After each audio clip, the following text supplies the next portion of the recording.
Welcome to this webinar on Norway's risk management in fragile states and regions.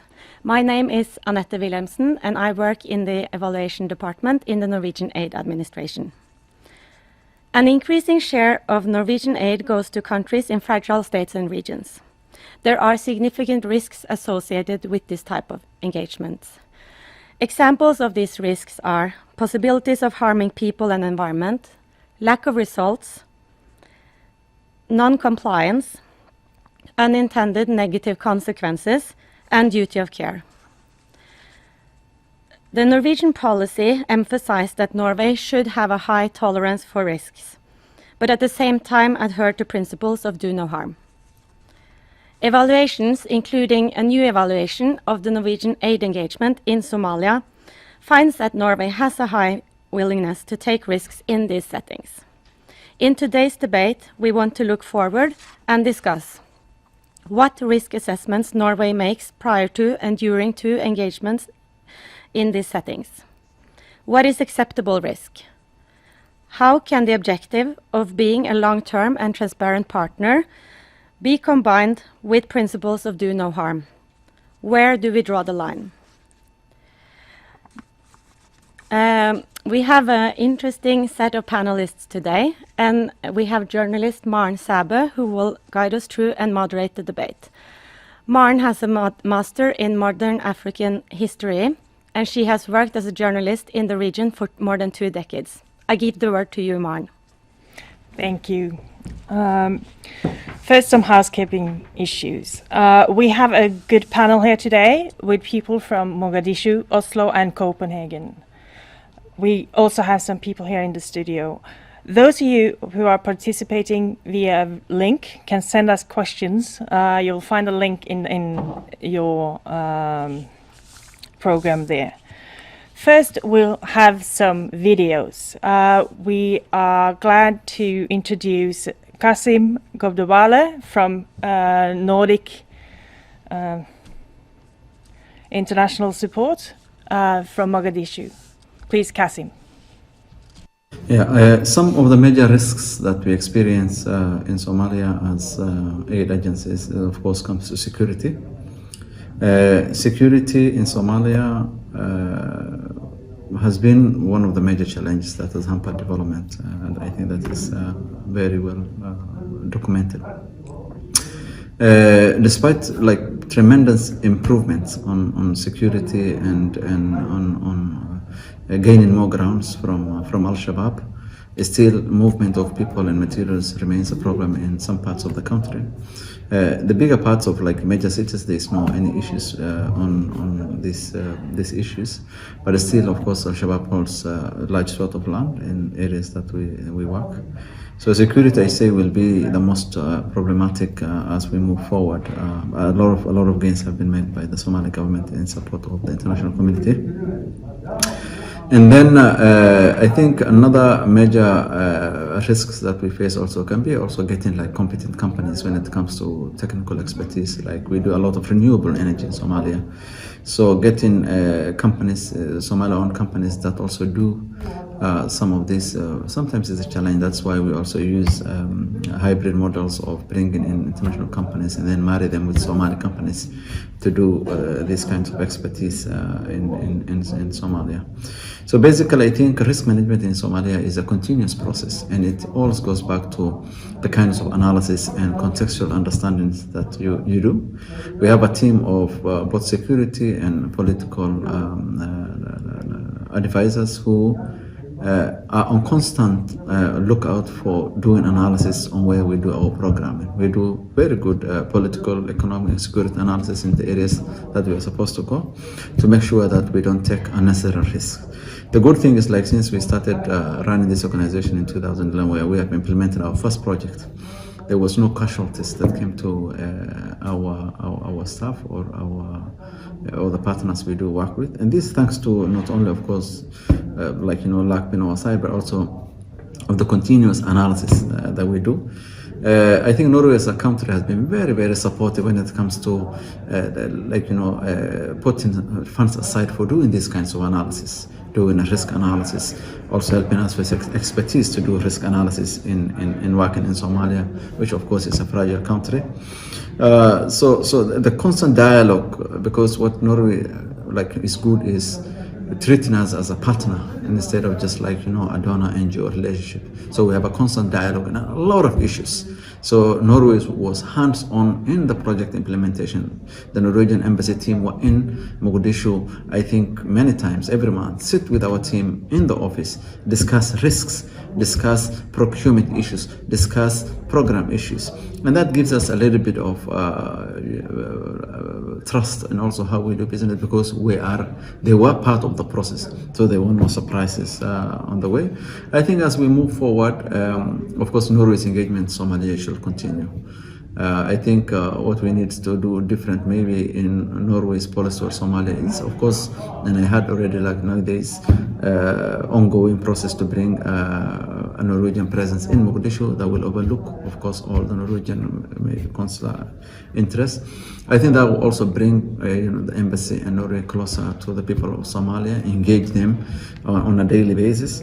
And I think the role Norway plays in Somalia, of course, still remains very important, because Norway is seen as a country that has been a good partner of Somalia, that takes calculated risks after doing thorough analysis, but leading the process and always at the follow. Of course, the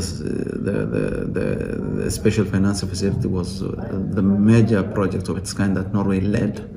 Of course, after thorough analysis through government systems. Today, the World Bank use that systems in their debt relief process, and we are talking on a level that nobody ever thought. Another example is in Mogadishu Stadium construction. Mogadishu Stadium was AMISOM's biggest base in Mogadishu after the airport in the city. When we went there with Norwegian funding, everybody thought that, they do this, Mogadishu will fall in the next 24 hours. AMISOM said also the same thing. Today we have marches going on. We had the EU ambassador to Somalia running in the stadium with the former Prime Minister. There are games, now there is a regional tournament that is coming up.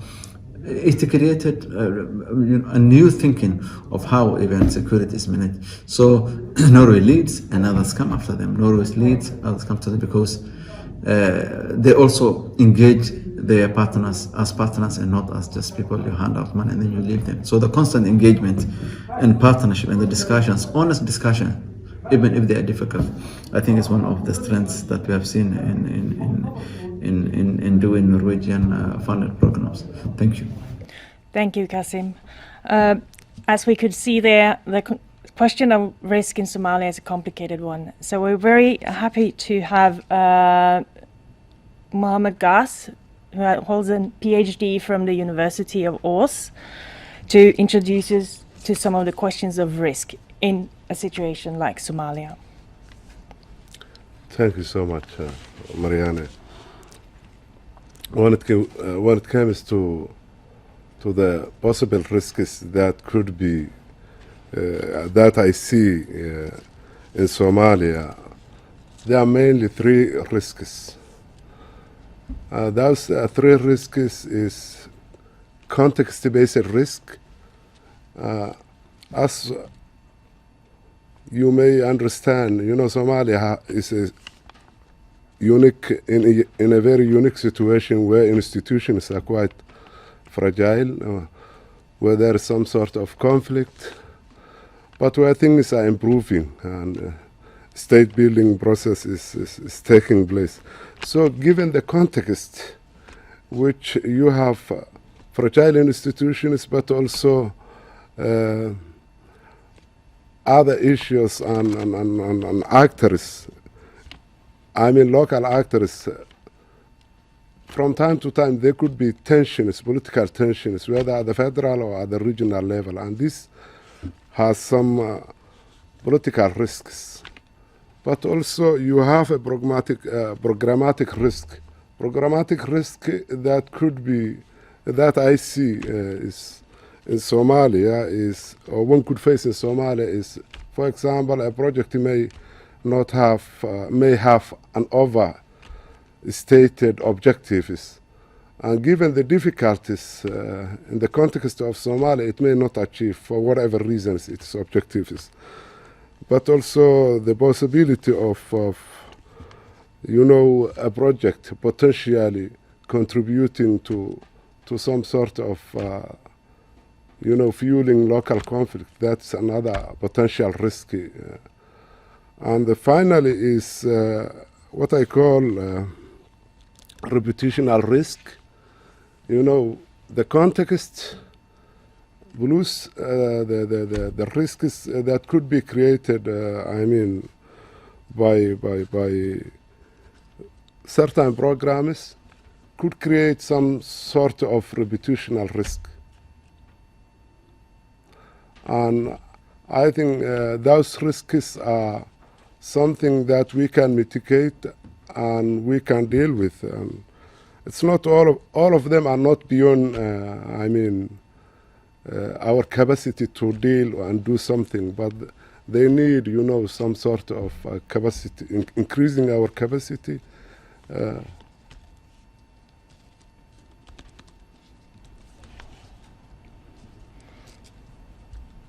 You finished? Yeah, but I can go with the other two questions. What we need to do in order to deal with those risks is just to do analysis at two different levels. One is at the political level, so that decisions, Norwegian aid decisions could be informed. Risk analysis, conflict analysis, political economy analysis, all of this could be done at the political level. But then again, when it comes at the programmatic level, for the programs to function without, creating reputational risk, we need those programs to carry, as per project or programs, conflict analysis, political economy analysis, mapping of actors and different interests, and how this. I'm sorry. Thank you. We'll hear a little bit more about that later on. So how has Norway since 2012 managed these risk factors? That's what the evaluation has been looking for. So I will introduce the team leader for the group that did the evaluation, Erik Bryld from Tana Copenhagen. Good morning, everyone. My name is Erik Bryld. I'm the Managing Director of Tana Copenhagen, and I was also team leader on the evaluation on Norway's engagement in Somalia 2012 to 2018. Today, I would like to share with you the main findings in relation to the major risk of Norway's engagement in Somalia. In 2012, the federal government of Somalia was established. It was the first time since 1992 that a formally recognized government for all of Somalia was in place. And this provided an opportunity for Norway to actually support a state building process. The dilemma was that while Norway had an unique opportunity to move in quite fast, it also posed two risks. There was an operational risk which relates to the fiduciary risk of working in a country which has recognized for some of the highest corruption levels globally. There's also a significant security risk for engagement in Mogadishu at that time. But there's also a democracy and a conflict risk. While the federal government had formal legitimacy, it was only selected by 13,000 people, and it was not recognized by several regions in Somalia at the time. And there was questions about the actual coverage of the federal government. But Norway decided that this was an important opportunity and launched a special financing facility for Somalia. The question then was Norway aware of its risks? It was what we found. We found that very qualified staff from the Ministry of Foreign Affairs and the embassy informally assessed this risk and also discussed it internally. But there was not a systematic approach around the democracy and conflict elements related to the special financing facility. This was never put on paper. Consequently, there was also not a risk mitigation strategy implemented.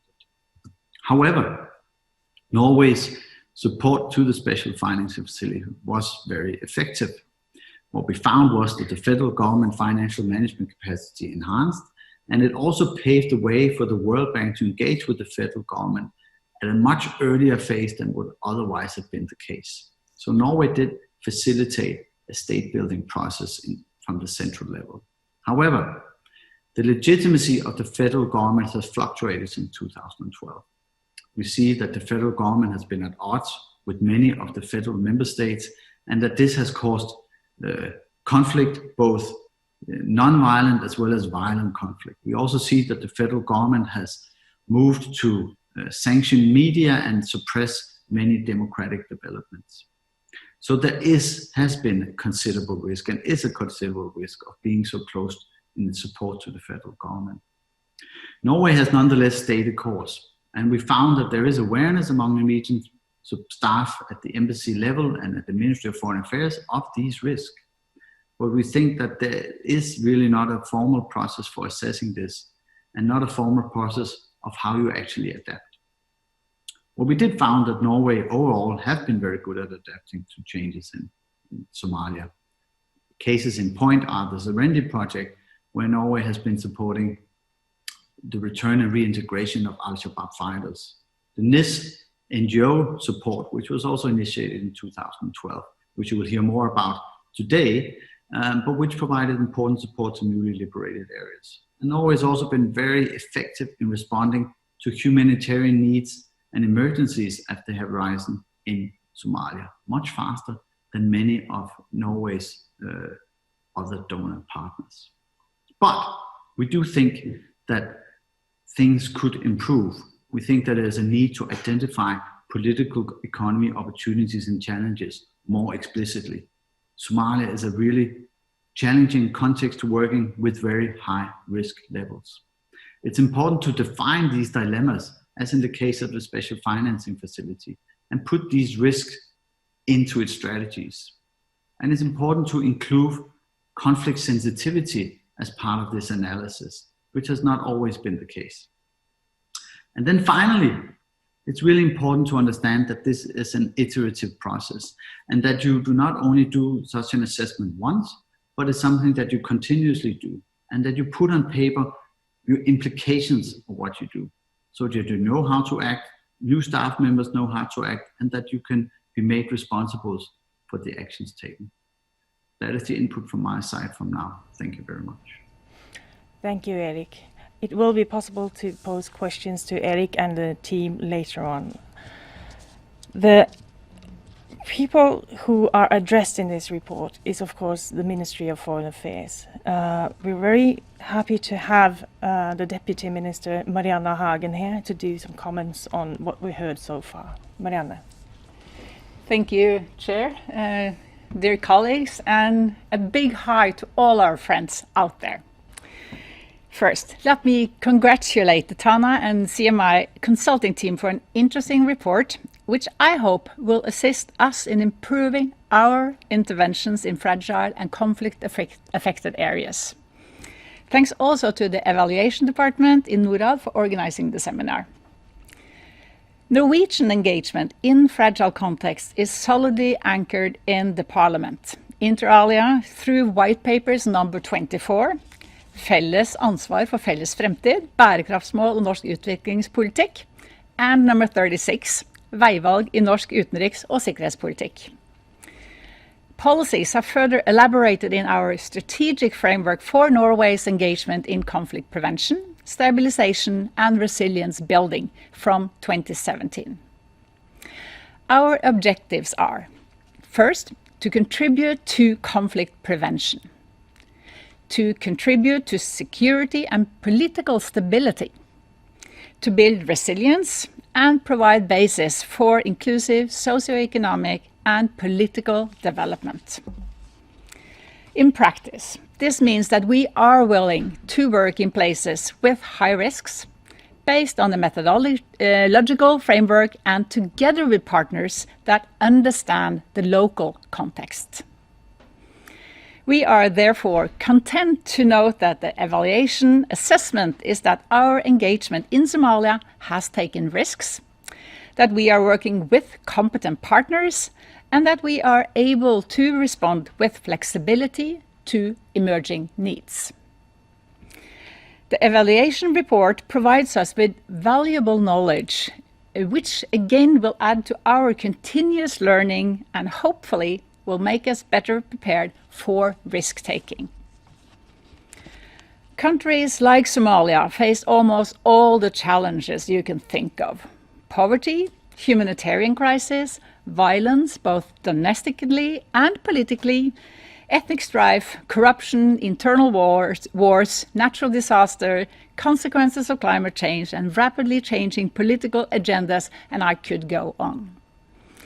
How then to ensure that we do good and not harm? We spend a lot of time considering this key question, which affects the daily engagement in many countries. However, without taking risks, you cannot achieve much in fragile contexts. Therefore, the evaluation's first recommendation to continue to use our ability to take a first step in a fragile setting is very welcome. We will continue this practice, and we are ready to provide flexible funding in fragile and conflict-affected areas. Like in Somalia, where we established a stabilization fund early on to assist the government in delivering services to the population. We have embarked on more comprehensive country strategies for fragile partner countries, which will be concluded soon.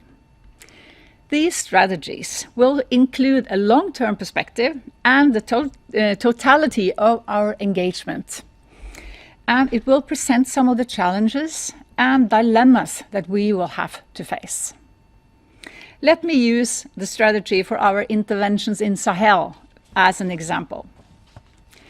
The complexity of the challenges facing this region calls for a comprehensive approach, including political dialogue, peace and reconciliation efforts, security sector and humanitarian interventions together with development assistance.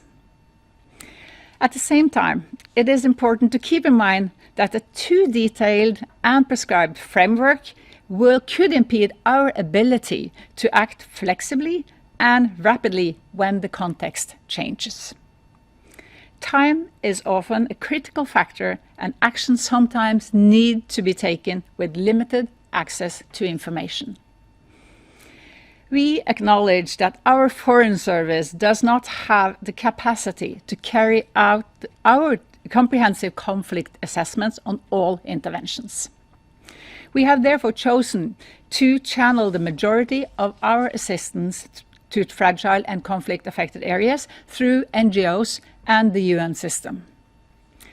Like we are doing in Somalia, where we are working with the Norwegian Refugee Council and Nordic International Support, amongst others. These organizations have people on the ground and work hard, sometimes with huge personal risks, to align activities to complex realities. We have great respect and admiration for the work they do. We will continue to rely on these organizations and institutions in our engagement. At the same time, we agree that our experiences and assessments of conflict-sensitive engagements need to be better documented. The evaluation suggests that we develop a comprehensive communication and dissemination plan. We agree that this is important both in order to create trust and transparency.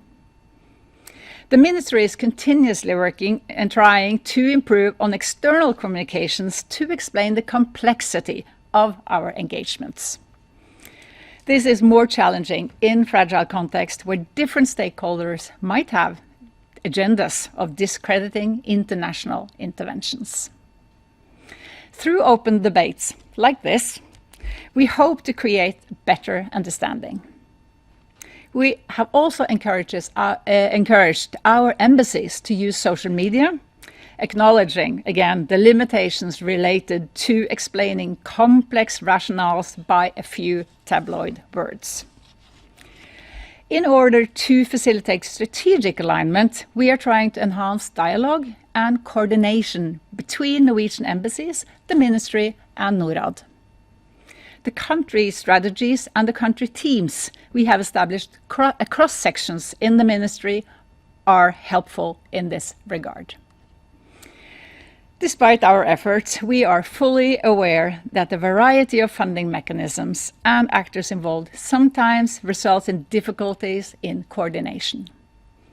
I hope the recent reforms in the Norwegian aid administration will lead to clearer roles and responsibilities and subsequently improve alignment. The evaluation shows that when engaging in fragile context, we need to pay equal attention to how we do things as to what we do. We aim to have a long-term perspective based on a solid understanding of the context, combined with a willingness to take risks and the flexibility to adapt. Thank you. Thank you, Marianne. Marianne will be back for the debate, but first we have one last video to show you. This is from Nigel Trix, that works for the Norwegian Refugee Council on the ground in Somalia. Nigel? What risks does NRC experience on the ground in Somalia? Firstly, there are security risks to our people and our property from armed groups and criminal elements. Secondly, there are financial risks from corrupt practices and the diversion of aid. Thirdly, risk of our own suboptimal impact of our projects in adapting to the complex and fast-moving setting of Somalia. And how do we manage these risks? Through proximity and deliberate investment in robust compliance. We stay close to the people we serve to better understand and more quickly respond to their evolving needs. We work with our teams and our partners on the ground to optimize our knowledge of the security and implementation context. We constantly update our analysis, our minimum standards and our compliance practice. We invest in these. We invest in constant internal and external audits. We triangulate our registration and distribution data, and we invite third parties to monitor and verify our implementation. Equally importantly, across the organization, we employ senior leaders who know the country and the unique risks and the unique opportunities that Somalia brings. Is Norway a good support in terms of risk management? Well, yes, it is. Norway is a great support to NRC. It provides us with reliable and flexible funding streams. These allow us to finance programs that can deliver both life-saving humanitarian responses and work for longer-term impact, as the shifting context dictates. The same funding allows us to build ever stronger compliance, to invest in the latest structures and the latest accountable systems. Finally, as a partner, the MFA helps connect us to relevant government and private sector, civil society actors to ensure that we are accountable to the people of Somalia and their institutions, that we are best able to optimize our focus and our impact where and how it is most needed. What can be done differently? Well, we would argue that all actors in Somalia should work more to understand the systems that the people of Somalia have been living under for the last 28 to 30 years, that we deliberately influence these systems, that we build national institutions as part of all our work so that they can be equally accountable and they can be better placed to deliver so that they can assume the responsibilities that we hold today. Thank you. Thank you, Nigel. We have one last panelist that we haven't introduced yet. I'll first introduce all of you and then give the word to Ina Bø at the end here from Save the Children. In the panel, we also have Mohamed Gaas still and Marianne Hagen, and it will be possible to pose questions to all of them and Erik, who is in Copenhagen. Ina. Thank you. So first of all, thank you for inviting us to come here. We find this a very interesting report, and I would say we are very. We also think that it really also says a lot about the achievements that has been done in Somalia over this period. What I was actually very happy to hear Erik point out, about all this work that people at the embassy are actually doing in relation to conflict sensitivity. I think that the main challenge might have been more around lack of documentation and not that it has not been done. So I think that is one of the things I think we could also think of as a recommendation in this after this is to perhaps look at strengthening capacity at embassies to be able to do more of the conflict analysis. So that would be something we would also support. What Norway has been doing has been quite unique in actually taking these risks and coming in at an early point, and it's been incredibly important, giving support to the government, and also by doing so, starting to create a foundation for a responsible government. Like, we work a lot with accountability, and I think that one of the things we can even look more into is to try to work more on giving support on tax. There has just recently been some systems for tax coming in Somalia, and we're seeing that they are actually very important, because when people start paying taxes, they can also start demanding something in return. So we see that as a very important support for the government, for Norway also to consider going forward. Of course, support to civil society is also something we should not forget. This can be done both in working with NGOs and local civil society. Having citizens that can actually demand their rights is vital if you want to create a stable democratic society. And I think I'll leave it at that. Thanks. Thank you, Ina.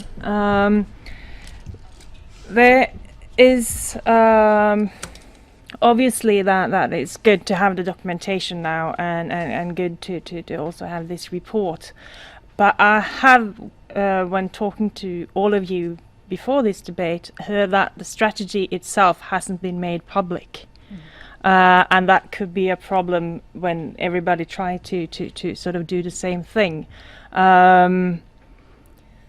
First, is there any particular reason why the strategy is not public? Marianne? I'm not sure, actually. You're not sure? Would it be a sort of a good place to start, to have documentation and a discussion to actually make the strategy public? What I can say is that we are working on as I mentioned in my intervention, on the country strategies for our partner countries, and to meet not only the need, but transparency and insights in why we are doing what we are doing. Those strategies will be a very helpful tool for everybody to see. Ina, do you find it easy to work without these strategies, or do you want a more concerted effort? Yeah. I would say having the strategy would actually be very beneficial. I mean, you were also saying earlier, Marianne, that given that you don't, within the foreign service, you might not actually have enough people and the capacity to do all the conflict sensitivity analysis and risk yourself. If you are then thinking of having other partners doing doing part of the job, I think it would be good for those partners to actually be aware of what the strategy is, so that they can see whether they can align to it, and also to see whether it's in line with what the organization stands for.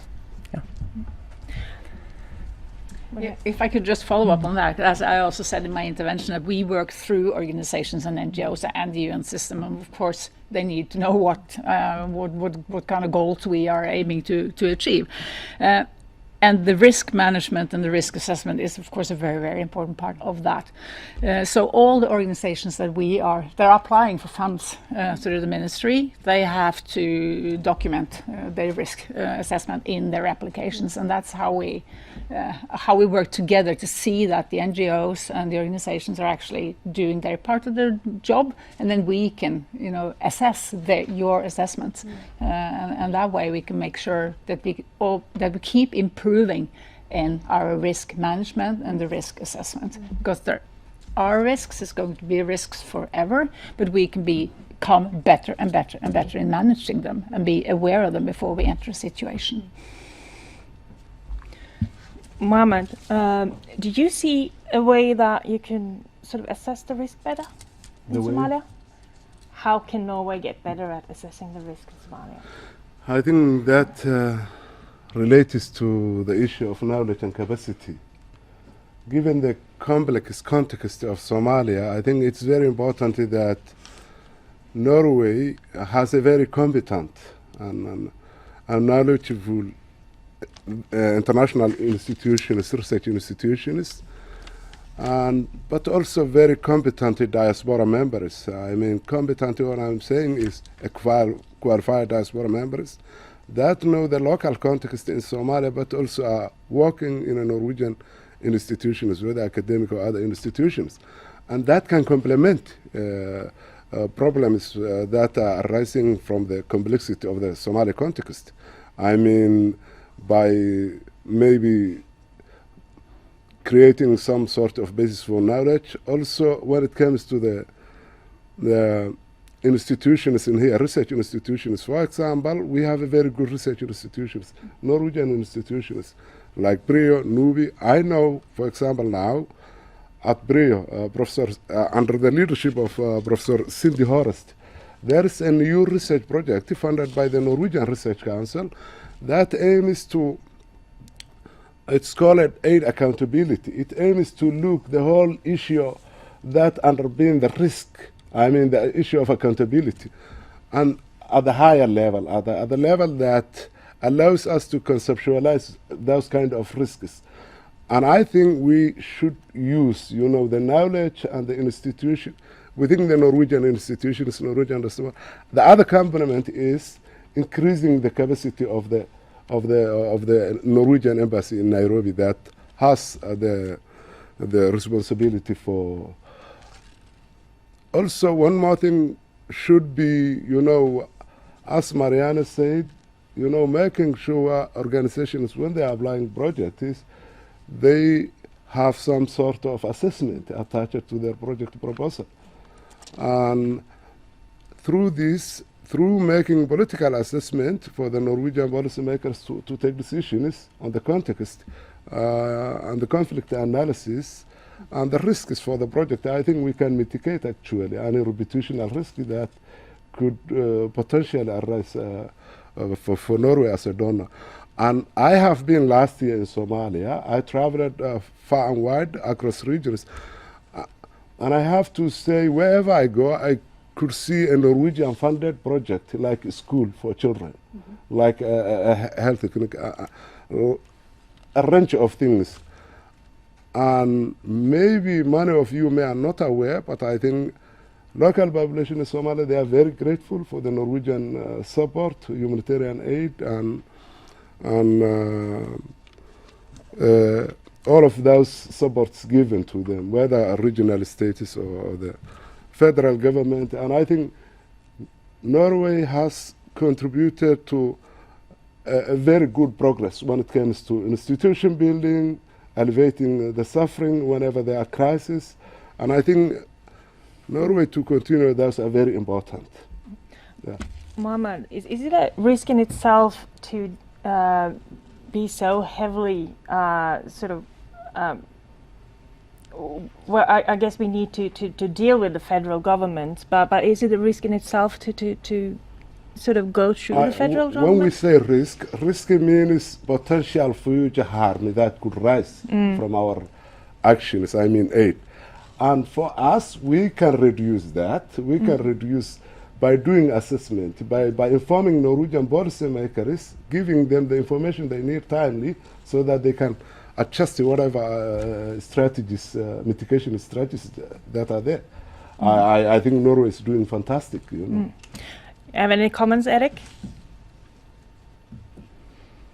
I think some very good observations. I would say, first of all, I would say that what we have found in the report is that the Norwegian embassy has become better over time to actually ensure conflict assessments of individual projects.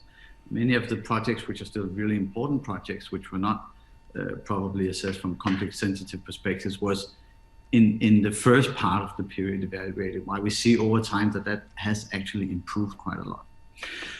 But I do think what is important is also to not only assess the risk of the individual projects, but also to assess the risk of you can say, the approach or the full theory of change of Norway's engagement to Somalia. And I think a lot of these are politically sensitive risks. And that's, of course, something you need to consider. How much can you put on paper? What can you not put on paper? But the awareness and the implications and mitigating strategies, I think, are really important. It's, of course, really encouraging to hear that strategies are now being developed. I think that's a really positive step. And I think there were a lot of positive elements to what the State Secretary said in this regard. I think what is important is that we have this iterative process, and that it's not just a one-off exercise, but that you constantly assess. I know the embassy does this, but I think it's important that you actually do it in a way where it's actually something that you can be held accountable to afterwards. Thank you.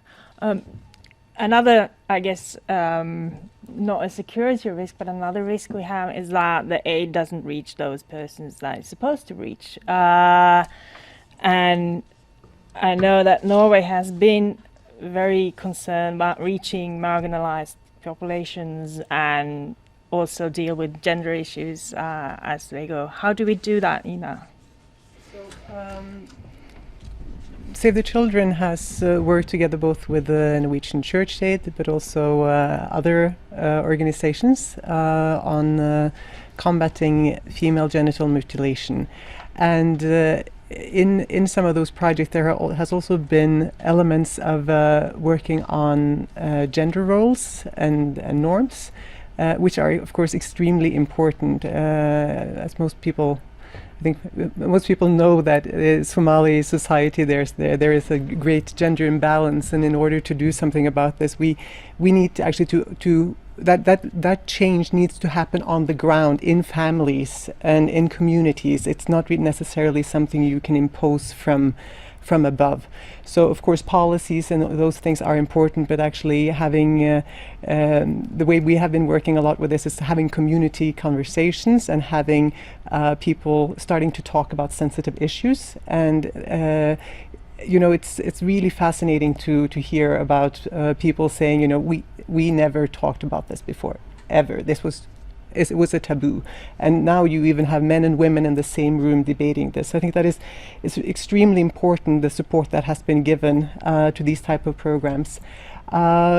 We also know that we reach a lot of the internally displaced population through both Save the Children projects, NRC. So there's also a lot of support there. But I think the report is actually it is in a way good that you are also pointing out where Norway may not have succeeded, and that is in relation to minority clans and the Bantu population. And I think that awareness of that issue is extremely important. I talked to a colleague in Somalia yesterday, and he told me that, you know, within our organization, in the aftermath of Black Lives Matter and that situation, they started debating. So are we seeing racism in our country office or in our organization?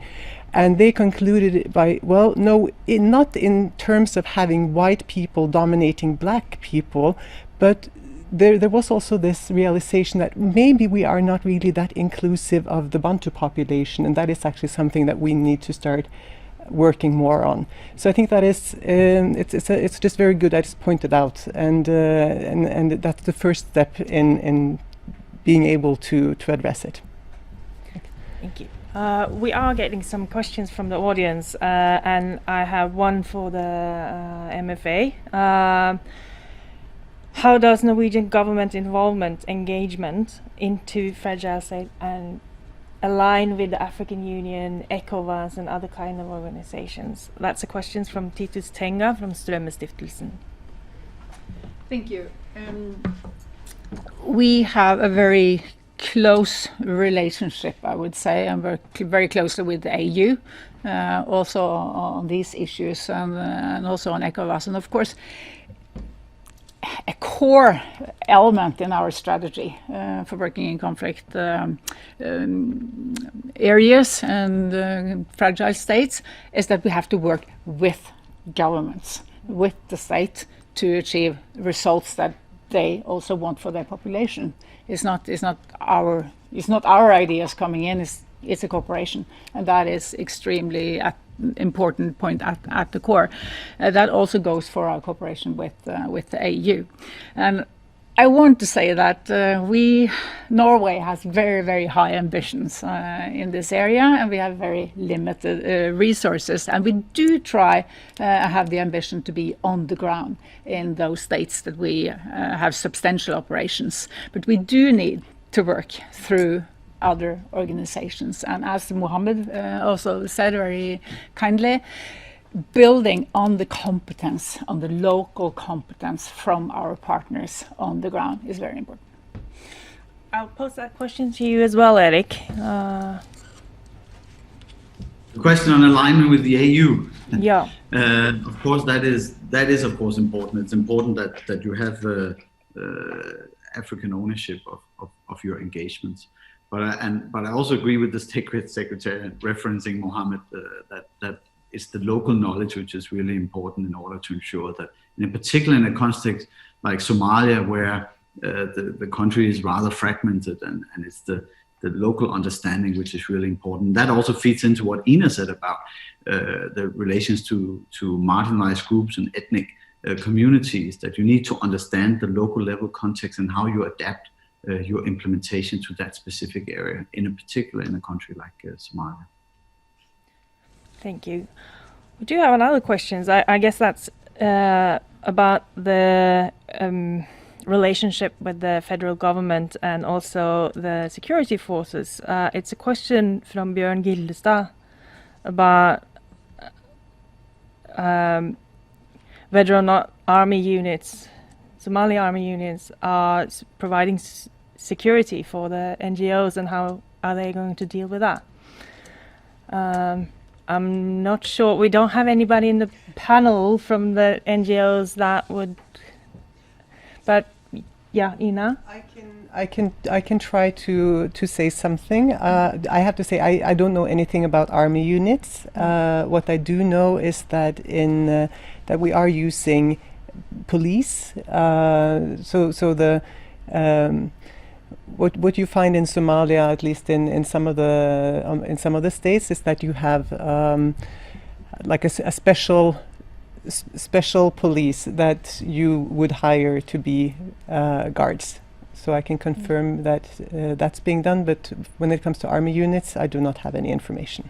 I guess everybody does a risk assessment when they ask for security support as well.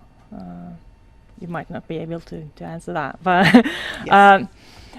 If I may, I just want to add that, of course, the security concerns is one of the big risks that we do look at when we enter a situation. It's of course very important for achieving the results that we want, for having achieved results maybe overturned or being renewed by new conflicts. So all those issues are related to security issues. And I also just alongside with the security concerns, as one of the risks that we consider is also the practical risks that show up roadblocks, aid not getting through, all of those like practical things. We also have to assess those risks. We have just a couple of more minutes for this debate, and I will ask all of you one last question, and you may answer or may not answer. That regards to the future. As you already been sort of pointing out, this is not just Somalia, this is South Sudan, this is Sahel. There are several places coming up that is important for the Norwegian strategy. So what can we learn from this example? And also there was another report on South Sudan earlier this year. What can we learn from those reports? What can we bring with us when operating in these kind of places? We'll start with you, yeah. Thank you. There's always something to learn from reports like this and evaluations like this, and that's highly appreciated from the ministry, of course. We do have the strategy for strategic framework for Norway's engagement in conflict prevention, stabilization and resilience building, as I mentioned, and we will have the country strategies. And in all of that work, of course, we look at all the input that we get. We are continuously striving to improve and be better because we want to achieve better results on the ground. Anyone wants to comment? Or? Yeah, I would say I think we all understand the risks and also agree on potential solutions. And for me, I would like to stay on the optimistic side of things.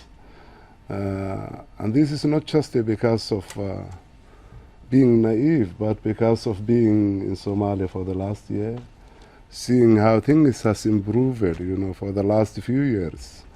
If regarding institutions of the state, whether at the federal or at the local level, regarding, reconstruction, and also how hard different NGOs and UN organizations are trying to meet the needs or implement projects. But also I understand they are constrained by the security, as State Secretary Marianne said. There are a lot of security issues. They have to be in compounds, for example. And this creates some sort of knowledge gap about what's happening in there, in the field, and what the information they are receiving. And I think if we try to do as frequent as possible those risk assessments, conflict analysis, political economy analysis, we at two levels. One at the program or project level for the NGOs implementing the project, but also one at the political level, so that can drive the Norwegian policymakers' decisions. I think we would be fine. We would be even in a much better position in the future. But also, it's very important to deal with the whatever potential reputational risk that could be there. We're a bit short, but I'll just give Erik a short comment on that, and then we'll move on. Thank you. I would just say that I think what we found in Somalia and what was also found in South Sudan is that Norway, as well as other donors engaging in these contexts, always face dilemmas, right? You have to work with the federal government. How you do it and the consequence of that is a dilemma. There's no black and white here, but it's important to be explicit about these dilemmas. And I think that's something we can learn from engaging in these areas, and that these dilemmas then feed into the strategies and the decision-making process.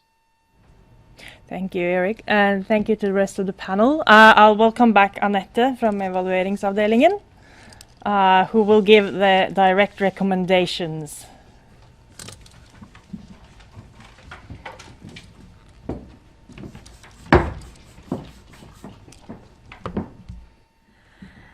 So the debate today has provided some very interesting reflections, I think, on how Norway may work to improve risk management in fragile contexts.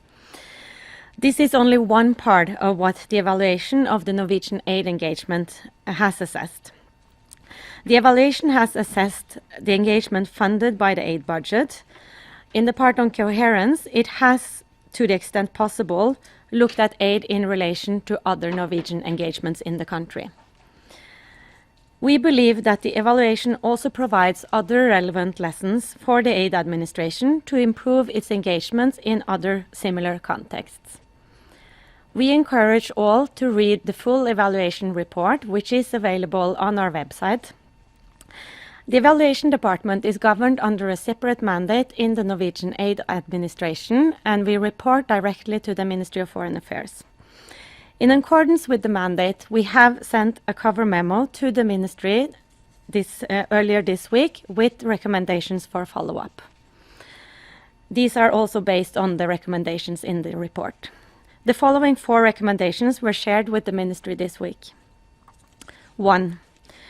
We recommend that context and conflict analysis are integrated in the development and implementation of strategies of Norway's engagement, and that these are regularly updated in line with changing situations in the country.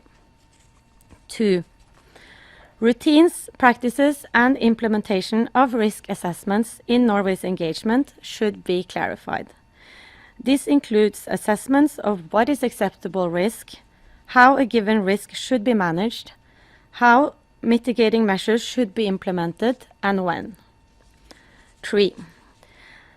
The overall support should be coordinated to ensure a coherent and strategic direction of the support.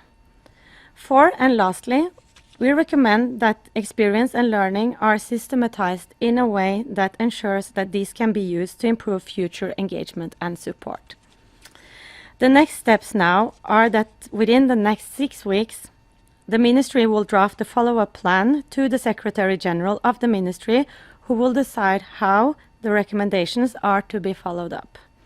Within a year, the responsible unit will report back on the measures that have been implemented to follow up the recommendations. The cover memo, the follow-up plan, and the report from the Ministry will all be publicly available on our website. So with this, I would just like to thank all the excellent panelists and to all the rest of you who have participated in this webinar. Thank you.